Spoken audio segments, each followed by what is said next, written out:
Magsasaing na sana ako mga kaputi, tapos bigla ako nga itong napanood sa TikTok kasi tignan nyo, ayan no, dapat pala maglalagay tayo ng dragon fruit sa bigas na isasaing natin para mas masarap yung kakainin natin kanin. Kasi tignan nyo yung ginawa, ayan. Grabe, ang tagal na ako nagsasaing, ngayon ko lang nalaman na pwede pala itong gawin. Masarap kaya yung kanin kapag ginawang ganito, ayan. Amazing! Wow! So tara na nga mga kaputi, magsaing na nga tayo kasi nabili ko na nga itong dragon fruit na kailangan natin na ilalagay natin sa bigas na isasaing natin. So let's go. Kasi anong oras na baka dumating na sila mama, may dalay na ng ulam yun, tapos wala pa kaming kanin. So ito na yung aming rice cooker. So ang gagawin daw, maglalagay muna tayo ng bigas. So ito na yung aming bigas. Siyempre hindi namin natin pwede agad ilagay dito yung dragon fruit, hugasan muna natin siya. Amazing! So hugasan na natin itong bigas. Ayan. So, ito na nga, malinis na itong ating bigas. So, kunin na natin itong ating dragon fruit. Ang laki nitong dragon fruit na nabili ko, oh. Wow, laki! So, yung pagkat natin dito ay parang banana. Amazing! So, dahil nabalatan na nga natin itong dragon fruit natin, so, ilalagay na natin siya dito sa ating bigas. Ito na.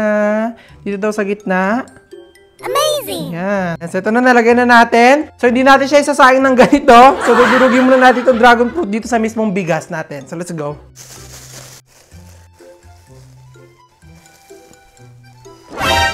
Ayan. So, dudurugin daw natin yung dragon fruit kasama ang bigas.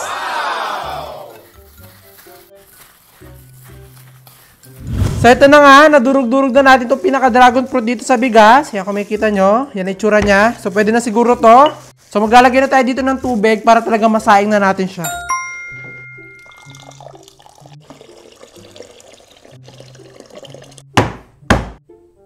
So, ito na nga, okay na nga itong ating sinaing. So, isaing na natin siya. So, let's go.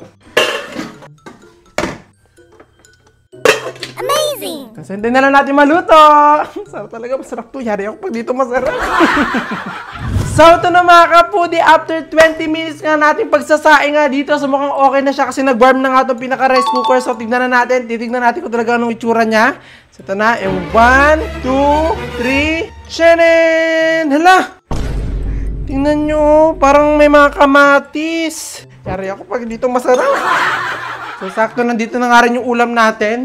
So, wala pa sila mama. So, tayo munang unang titikim nito. Titignan natin kung talagang masarap siya or hindi. Para pag masarap nga ito, talaga ito na lang yung gagawin naming pagsasayang araw-araw. Diba? So, let's go. OMG! Yan, ito yung kanin natin.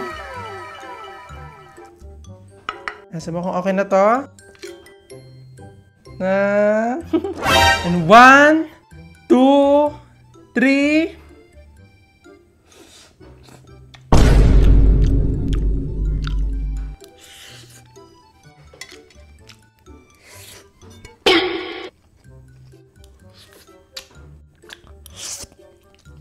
Try natin maglagay ng ulam.